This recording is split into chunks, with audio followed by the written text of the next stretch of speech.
আসসালামু আলাইকুম সবাইকে। তো আশা করি সবাই ভালো আছেন। তো আজকের এই ভিডিওতে আমরা তিনটা কোশ্চেনের জবাব দিব। সেটা হচ্ছে, প্রথম কোশ্চেনটা হচ্ছে যে ভাইয়া, যদি আমি প্রথম মেরিটে সাবজেক্ট পেয়েছি, কিন্তু যদি আমি প্রাথমিক ভর্তি না হই বা নিশ্চয়নের 5,000 টাকা যদি না দিই, তাহলে কি আমি পরবর্তী মেরিটে সাবজেক্ট পাবো?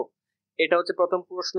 আর দ্বিতীয় প্রশ্নটা হচ্ছে যে দ্বিতীয় মেরিটে কত পজিশন থেকে সর্বশেষ চান্স হইতে পারে, এটা নিয়ে আজকে ধারণা দেব। আর তৃতীয় প্রশ্নটা হচ্ছে, যাদের ওয়েটিং পজিশন 1 থেকে 1,000-এর মধ্যে, তোমরা কি দ্বিতীয় মেরিটে চান্স পাবে বা পরবর্তী কত মিনিটে তোমরা চান্স পেতে পারো, এই বিষয়ে আজকে টোটাল এই ভিডিওতে আলোচনা করা হবে। তো প্রথমেই আমরা একটা বিষয় নিয়ে সবাইকে বলে নিতে চাই, সেটা হচ্ছে যারা প্রথম মেরিটে চান্স পেয়েছো, তোমাদের বিষয়ে খুব একটা সতর্কতা আছে। সেই সতর্কতাটা হচ্ছে যে অনেকেই আমাকে কমেন্ট করতেছো, বলতেছো যে ভাই, আমি প্রথম মেরিটে চান্স পাইছি, কিন্তু আমি প্রাথমিক ভর্তি হব না বা 5,000 টাকা দিয়ে নিশ্চয়ন করব না।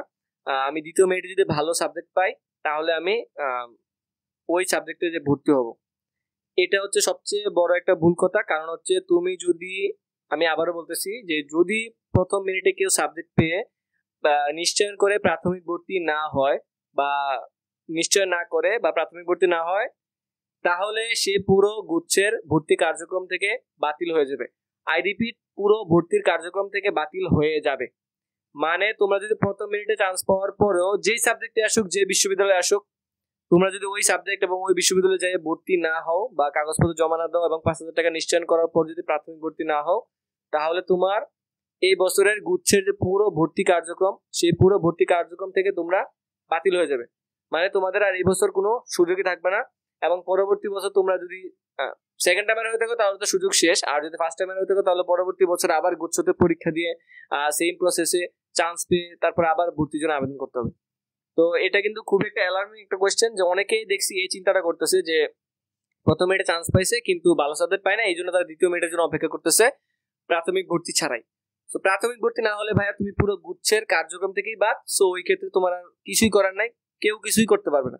ঠিক আছে? অর্থাৎ তাই যারা প্রথম মেরিটে সাবজেক্ট পাইছো, যেই সাবজেক্টে পাইছো, প্রাথমিক ভর্তি হয়ে থাকবা। কারণ পরবর্তীতে মাইগ্রেশনে আস্তে আস্তে ভালো সাবজেক্ট আসবে। সো ওই মাইগ্রেশনের অপেক্ষায় তোমাদের থাকতে হবে। ঠিক আছে? তো এটা গেল প্রথম কোয়েশ্চেনের উত্তর। এবার আসি আমরা দ্বিতীয় কোয়েশ্চেন। সেই দ্বিতীয় কোয়েশ্চেনটা ছিল যে দ্বিতীয় মেরিটে কত পজিশন পর্যন্ত চান্স পেতে পারে। দেখো, প্রথমত আমি যখন এই বছরের ভিডিওগুলো আপলোড দেওয়া শুরু করি, আমি প্রথম থেকে বলতেছি যে তোমরা যদি ভালো করে সাবজেক্ট চয়েস না দাও এবং ভালো বেশি করে বিশ্ববিদ্যালয়ে আবেদন না করো, তাহলে তোমরা অনেক ভালো ভালো পজিশন থেকেও চান্স পাবা না। এবং আমার কমেন্ট বক্সে অনেকেই কমেন্ট করতেছে যে ওদের পজিশন 10,000, 12,000, 8,000, 7,000, তারপরেও ওরা সাবজেক্ট পায়নি প্রথম মেরিট লিস্ট। মানে চিন্তা করতে পারতেছো ওদের কতটা দুর্ভাগ্য আমি বলবো। কারণ হচ্ছে যে এত ভালো পজিশন থাকার পরেও তারা ঠিক মতো সাবজেক্ট চয়েস দেয়নি এবং ভালো বেশি করে বিশ্ববিদ্যালয়ে আবেদন করেনি, এই জন্য তাদের আজকে এই অবস্থা। আমি প্রথম থেকেই বলতেছি যে তোমরা অবশ্যই সাবজেক্ট সিলেকশনটাতে কোনো ভুল করবে না। যদি সাবজেক্ট সিলেকশনে কোনো প্রকার ভুল করো, তাহলে কিন্তু পরবর্তীতে তোমাদের সাফার করতে হবে। সো অলরেডি তোমরা দেখতে পাচ্ছ যে অনেকেই সাফার করতেছে। তোমাদের আশেপাশে অনেক বন্ধুদের কথা দেখবা যে যাদের পজিশন 10,000, 12,000, কিন্তু তারা প্রথম মিনিটে কোনো সাবজেক্ট পায় নাই। আবার অনেক ফেসবুক পোস্টে বা গ্রুপে দেখবা যে অনেকের পজিশন ছিল 13,000, 14,000, 15,000, কিন্তু তারপরেও তারা সাবজেক্ট পেয়ে গেছে। সো তারা এটা কিভাবে পেলো? সো এই তথ্যটা আমি সবার আগে দিই যে তারা কিভাবে সাবজেক্টটা পেলো। দেখো, তারা প্রথমত একটা কাজ করছে, সেটা হচ্ছে তারা বেশি বেশি বিশ্ববিদ্যালয়ে আবেদন করছে। এটা হচ্ছে তাদের প্রথম কাজ করছে।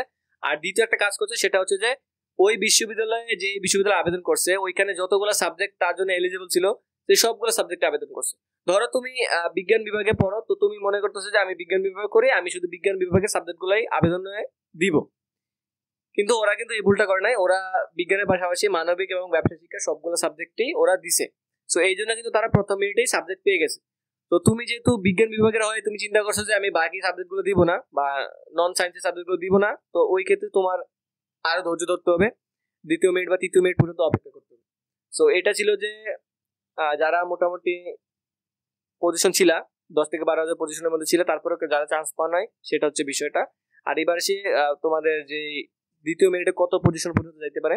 সো আমি মনে করতেছি যে মোটামুটি বলা যায় দ্বিতীয় মিনিটে আনুমানিক একটা হিসাব, কারণ এই প্রথম মিনিটে মোটামুটি 15,000-এর আশেপাশে অনেকেই চান্স পাইছে। তোমরা বিভিন্ন গ্রুপে বা ফেসবুক পোস্টে অনেকেই দেখতে পারবা 15,000 পর্যন্ত চান্স পাইছে। সো আমি আনুমানিক একটা ধরতে পারি যে 18 থেকে 20,000 মানে আমি দ্বিতীয় মেরিটে বলতেছি যে 18 থেকে 20,000 পর্যন্ত, 18,000 থেকে 20,000 যে রেঞ্জটা আছে, সো ওই রেঞ্জের মধ্যে আশা করি যে দ্বিতীয় মেরিটে সাবজেক্ট পেয়ে যাবে।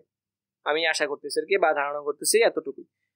সো এটা ছিল দ্বিতীয় প্রশ্নের উত্তর। এবার আসি আমি তৃতীয় প্রশ্নে। সো তৃতীয় প্রশ্নটা ছিল যে যাদের ওয়েটিং 1,000 আছে, বিভিন্ন সাবজেক্টে তো ওয়েটিং দেখায়, সো অনেকে বলতেছে যে ভাই আমার ওয়েটিং 2,000 3,000, আমি কি ওই সাবজেক্টটা পাবো কিনা।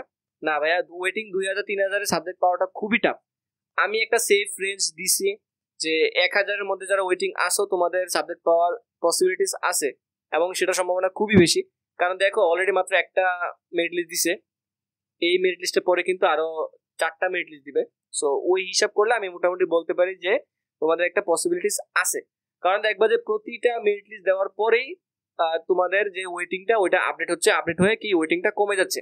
কারণ বিভিন্ন জন বিভিন্ন জায়গায় ভর্তি হচ্ছে, এবং একটা বিষয় হচ্ছে যে গুচ্ছে হয়তোবা সবগুলো সাবজেক্টে আবেদন করছে, কিন্তু ভর্তি তো সে হতে পারবে মাত্র একটা সাবজেক্টে।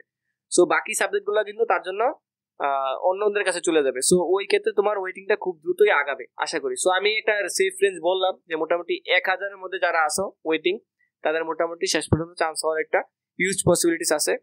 সো অবশ্যই তোমরা আশা রাখতেই পারো যে তোমাদের ওয়েটিং 1,000 পর্যন্ত যারা আসো তারা অবশ্যই চান্স পাবা। সো এই ছিল আজকের এই ভিডিওতে। সো গুচ্ছ নিয়ে যদি তোমাদের পরবর্তীতে কোনো সমস্যা থাকে বা যে কোনো ধরনের প্রশ্ন থাকে অবশ্যই তোমরা কমেন্টে জানাতে পারো, আর আমি প্রত্যেকটা কমেন্টের উত্তর দিয়ে থাকি। আর তোমাদের সবাইকে ধন্যবাদ, আর তোমাদের জন্য শুভকামনা রইল। আসসালামু আলাইকুম।